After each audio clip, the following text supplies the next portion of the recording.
and we're very, very thrilled that you are back. This means so much to us that, one of the largest water sector, if not the largest, to come to our city, and for us to be allowed to be co-hosts of that is just wonderful. Well, you all are wonderful hosts. The city is a great host. We're happy to be here.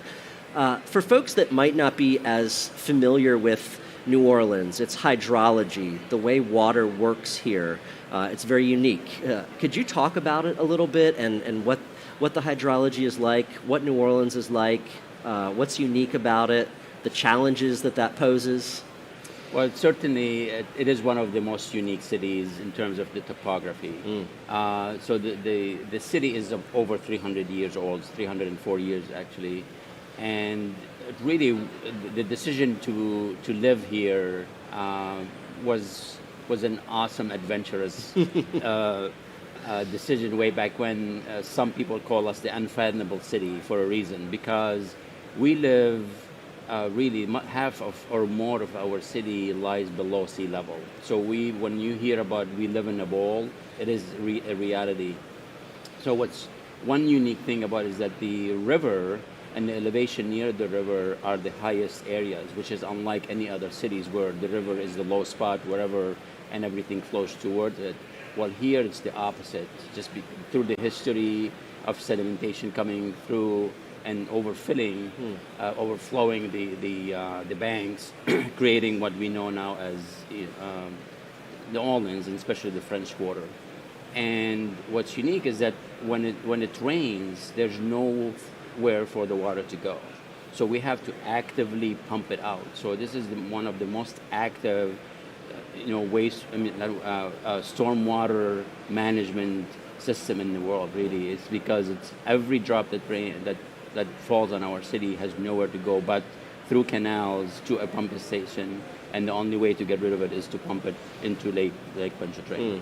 And you have these, huge pumps. It's a vast, powerful system and unlike a lot of utilities, you've got that to deal with, which is a challenge that not really other, U.S. utilities have, is kind of this pumping, moving water engineering aspect, right? Absolutely, and often, obviously, our mission is to keep the city dry.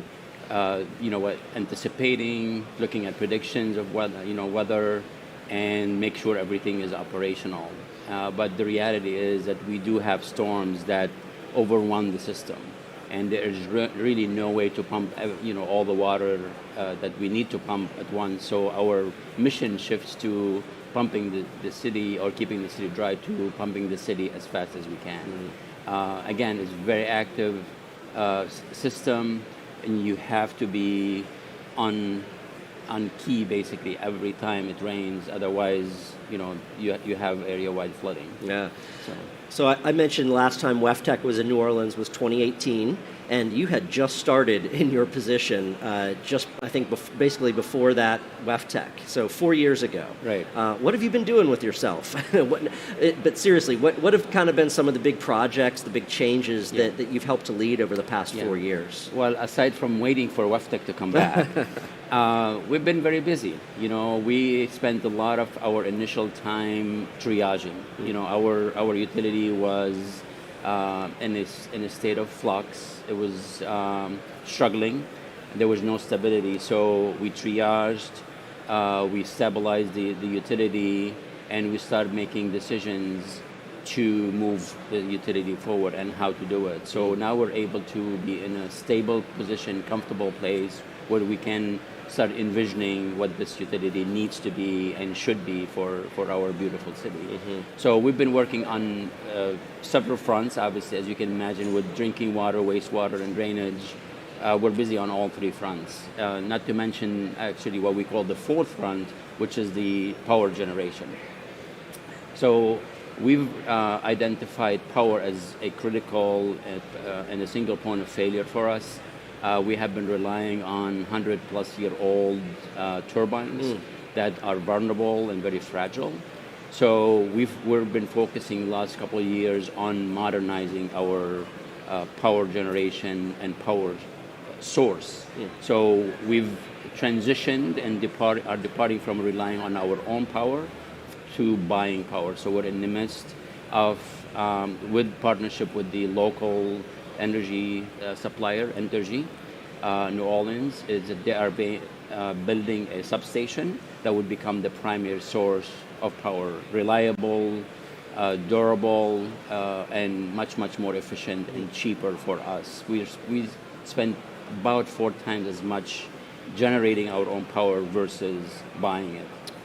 And there is a reason for that existed for a long time, is because we have almost half of our pumps that run on 25 megahertz. This is very old technology. At once it was very efficient, but now we all know that it's a 60 hertz technology. So the power generation that we had to rely on is unique, and we had to rely on ourselves to generate that power to drive our 25 megahertz pumps. Well, there's a solution for that. You build a 60 hertz or 60 megawatt station that produces 60 hertz power, but then you use frequency changers that reduce that to what the pumps need, and then that's how we drive them. Again, much more durable, and it's an exciting time because we're building this for the next 50 years, right? It's a legacy project, and it's been in the works for a long time, and now we're executing it. Again, that's another aspect of here in New Orleans that's not necessarily something you're going to be dealing with in other cities around the U.S. That's just very true. Another thing on your plate. Very true. A word that comes up a lot with New Orleans is resilience. You have so many challenges here with the Mississippi River and the storms that come in, and again, being below sea level. When you think of that word resilience in terms of New Orleans, what does that mean? And then how do you try to work toward that? Well, the first thing that we acknowledge or define is that resilience for us is not optional. We must be resilient. And truth be told, we're a city that is 304 years old. And if that's not resilience, I don't know what is, to be honest with you. Through so many adversities that the city has gone through, and then just coming back stronger and better. And for us is to have good customer service, good provisions for drinking water, making sure that we are collecting wastewater, treating it and returning it to nature safely, and obviously to have a reliable power system and pumping capacity to drain the city. So we on day-to-day basis, our goal is to have uninterrupted services, and that is done through anticipation, knowing what you have and knowing what you do not have, and just making good decisions and learn from mistakes that you've made in the past. And just looking back at Ida, which is about a year ago, it was a devastating hurricane, was much worse to the west of us, but nonetheless it hit our city, and we had made good decisions in advance. We anticipated, and the game plan, so to speak, worked so well that no one left the city because of us or because services were not provided. Drinking water was uninterrupted. It was amazing because we were the only parish in this region that had drinking water. We were able to collect wastewater even though we had disastrous situations happening behind the scene, but the way we responded to that allowed us to avoid any backups in any.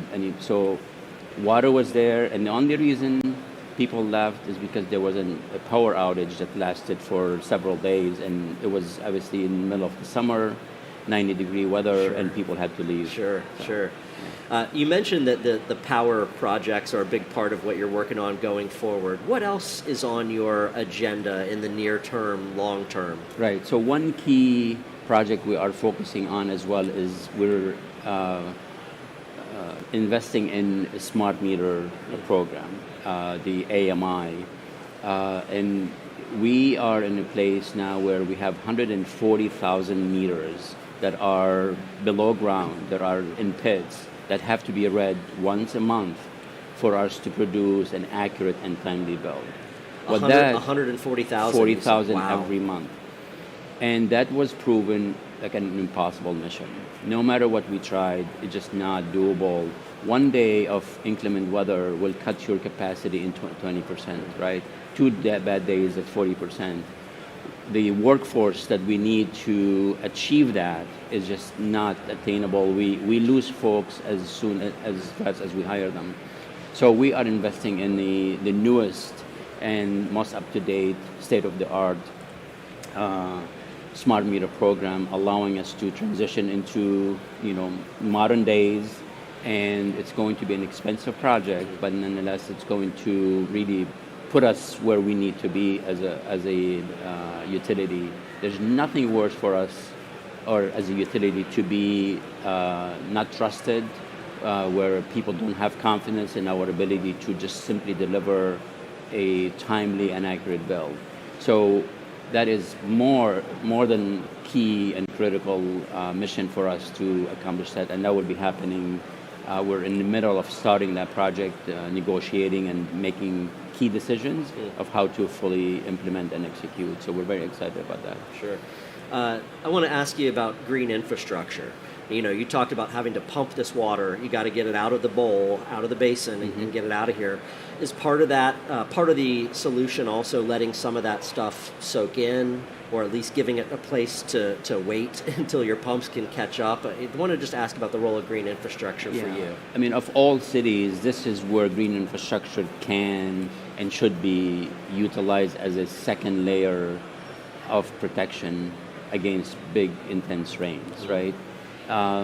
So we have taken that mission on with partnership with the city, and those projects are happening. And what is more exciting than the city or sewage and water board projects that are taking place to help alleviate some of the pressure that comes with intense rains is that the community at large, through smaller community organizations or nonprofits, are really leading that charge and bringing ownership to the city by either a rain barrel or a smaller rain garden. We are seeing schools that are allowing us to use their footprint, some of their space, to transform them into an amenity and a usable, obviously, green infrastructure space.